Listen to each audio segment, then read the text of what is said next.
Hello and welcome back to Central Life Online. We've got a great program planned for you. We've got coffee chats on purpose and plan. We have got worship and a short word from Jim Connon, and then Ben is going to lead us in some prayer points and a little time of prayer. So we're here with Victor. Victor, how you doing? I'm fine, thanks, Mark. I'm glad to be here. How are you? I'm really well. I'm doing really good. Good.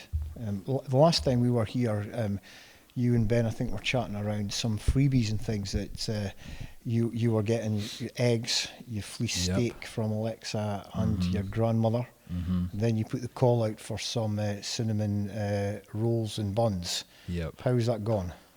I think it maybe pushed folk a bit too far because there is there's like a stark lack of yeast in the stores, so I guess people couldn't make them. But after a wild hunt for yeast, my dad graciously made me some cinnamon rolls. So we did kind of get it in the end, about 2 weeks late, but we still got it. So does that make you your dad's favourite? Absolutely. Oh, good. By miles. Okay. No question there. There's no question in that. Would the other siblings agree that you are dad's favourite? Yep. They often call me the golden child. Oh, well, that makes sense then. Mm-hmm. Good. So what's the ask this week?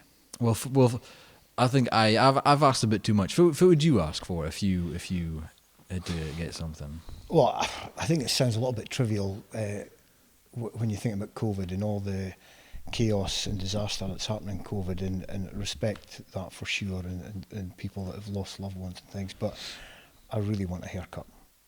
I could give you a haircut. I could, from some type of distance, get a razor and a stick, or we could get Amy to cut your hair, or Alison live on Sunday.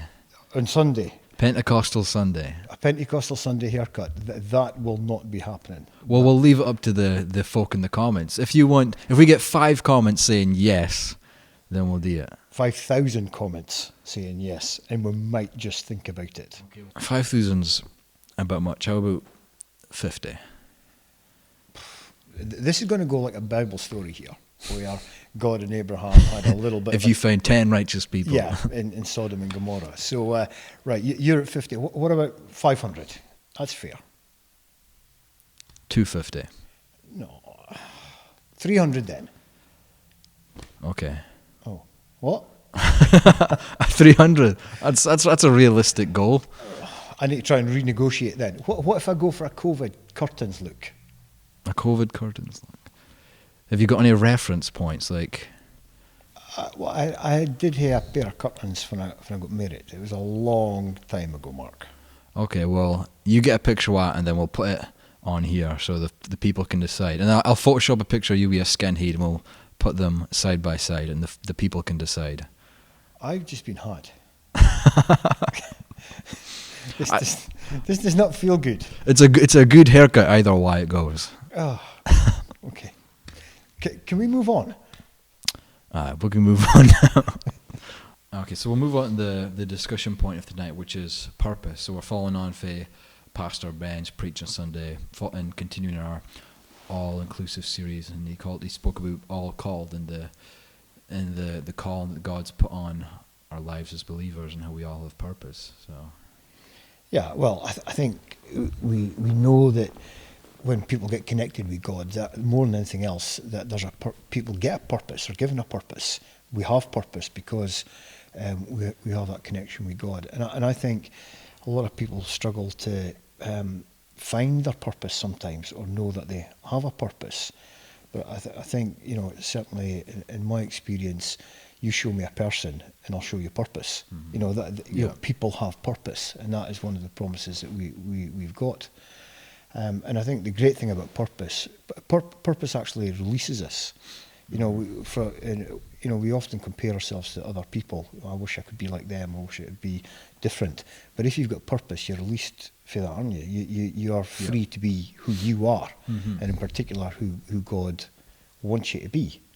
And I was part of the house group this week, and we had a bit of a discussion on purpose. And there was a sense that in this period of lockdown and with COVID, does God's purpose, does that go on hold, or what happens there? But I think there's a real sense just knew that God is almost refining or maybe talking to us again through purpose.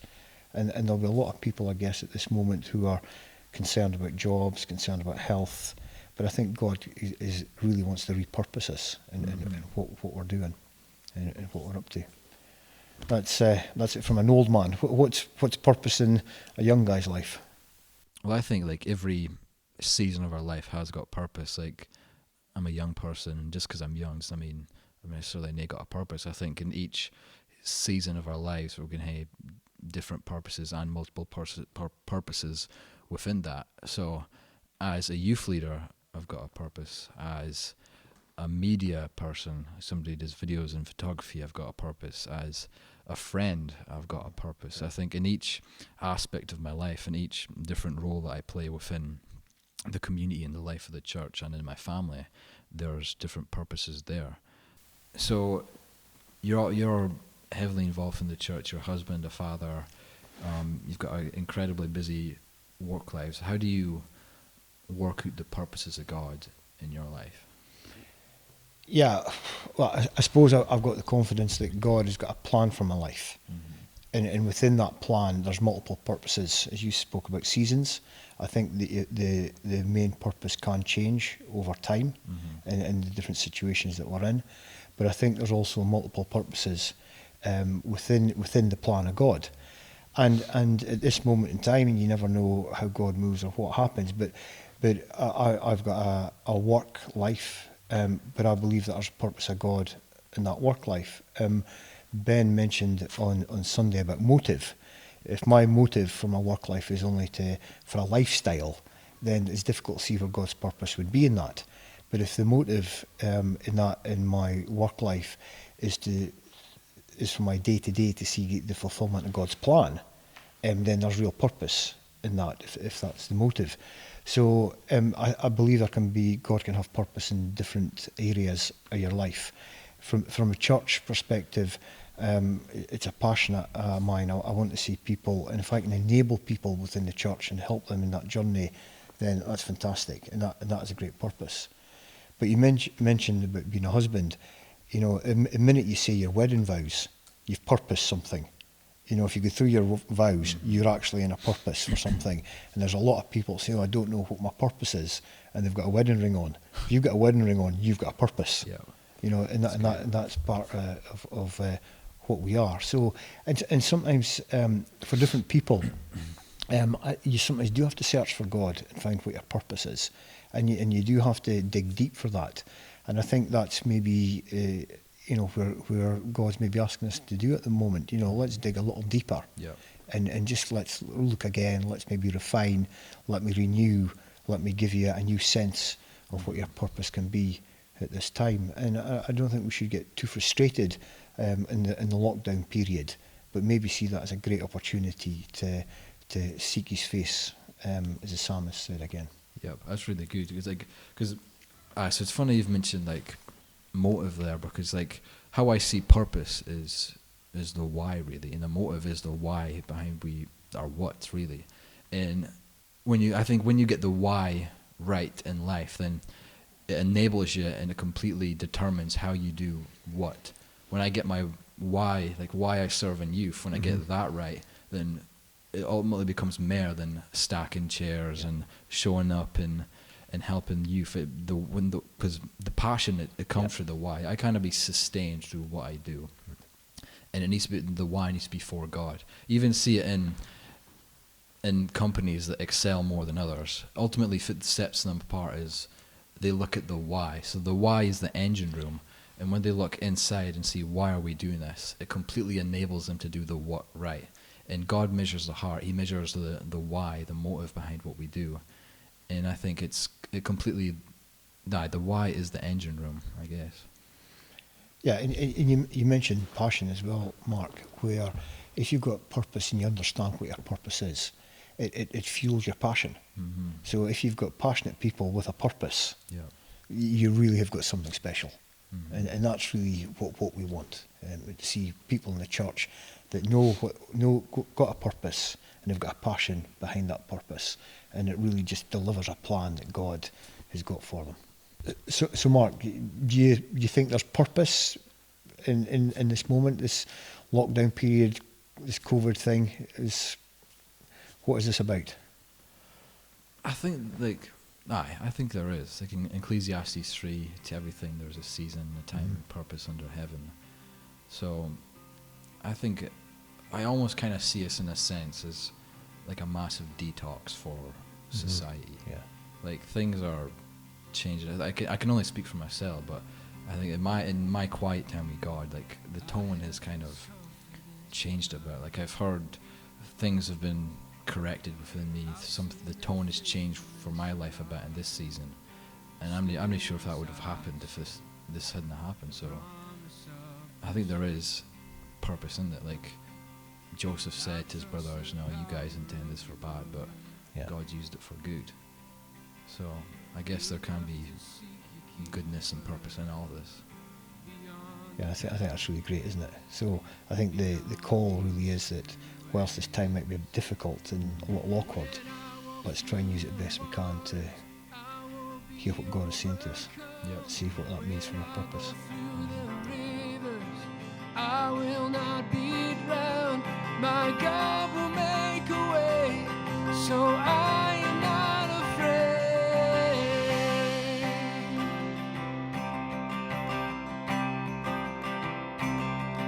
You keep the promises you made.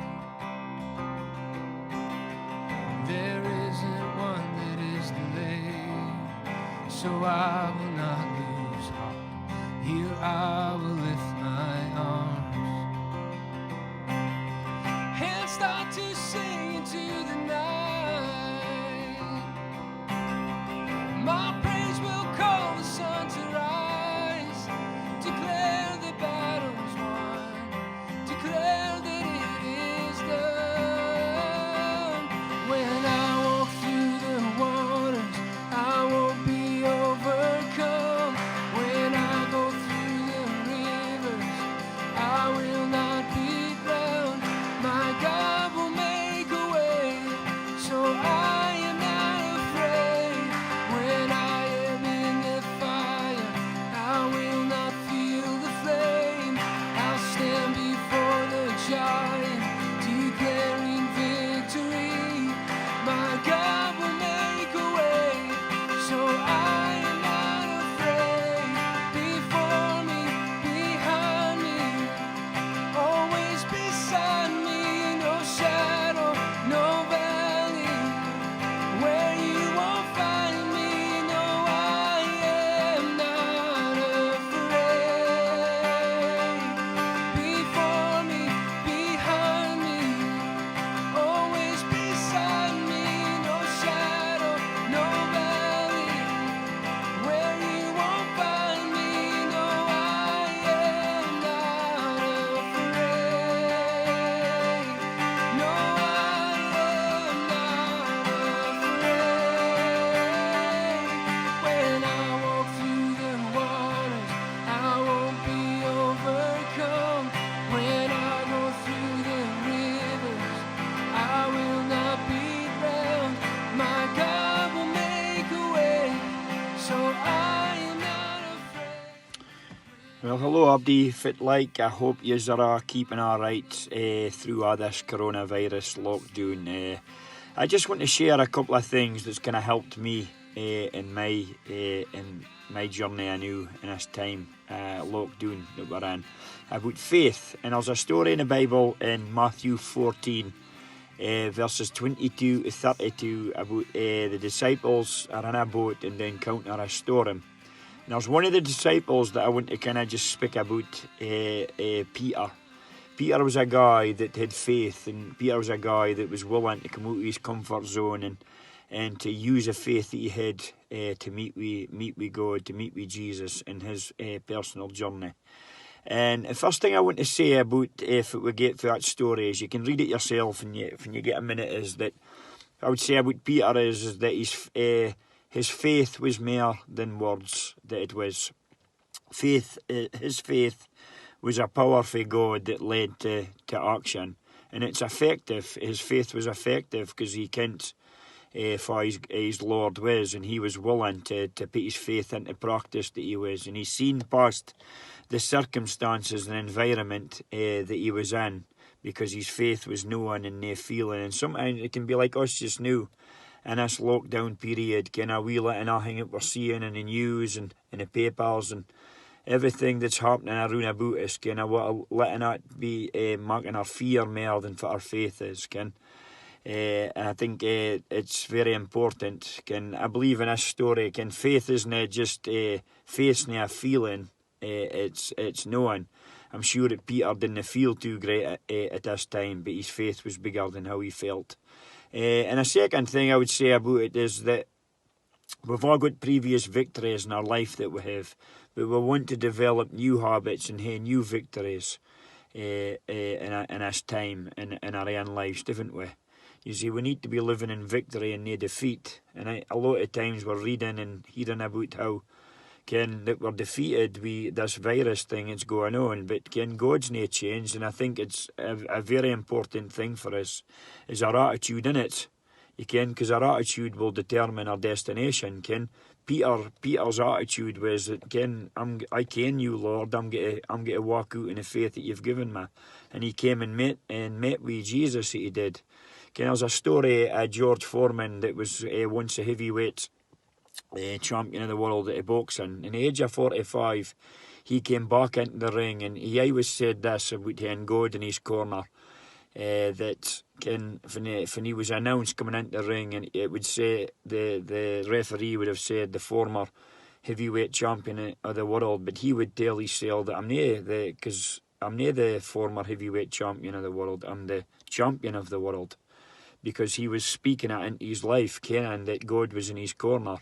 And I just want to encourage you, for your own personal journey and your own lives just now, that despite all this coronavirus that's actually going on, and the fear and fits going on round about us and that, God's no changed, and it's a time that we have to have faith and to nail let our fear shape us, but let our faith shape us, Peter was only in this story that stepped out of the boat, and when we step out of the boat, that's when we see God move in our own life. So I just want to encourage you. I hope you get something out of this, and take care, and God bless you. It's not always about failure doesn't shape you. It's how you respond to failure that shapes you. So be encouraged, and I hope you get something out of this. Right, cheers now. Bye. Well, it was great to hear from Jim there. He's always such an inspiring and encouraging character, and we're praying for the Conan family still at this time. Good to hear also from Mark and Victor about God's plan and purpose for our lives. When we are thinking of God's plan and purpose and we're coming to prayer, it's important to remember that God's plan for our lives is revealed and recognised and realised through our prayer life. We've got so many important things to pray for at this time. We just found out today that Andrea Mackay's father passed away in Argentina. That's Jonathan's wife and Andrea, and we really need to be lifting them up in prayer this week.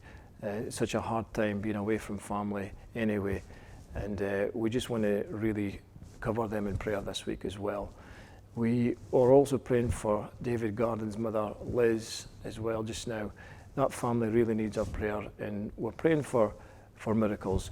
People ask, is there purpose in prayer? And we really believe that there is. We believe that God can do miracles, but we also believe that it brings great comfort and hope to people in their greatest time of need as well. So there's lots of things that we're praying for tonight. We're praying for COVID. We're praying for an end to all of this. We're praying for a vaccine. We're praying for all the key workers. We're praying for people that are feeling down at this time as well as we go deeper into lockdown.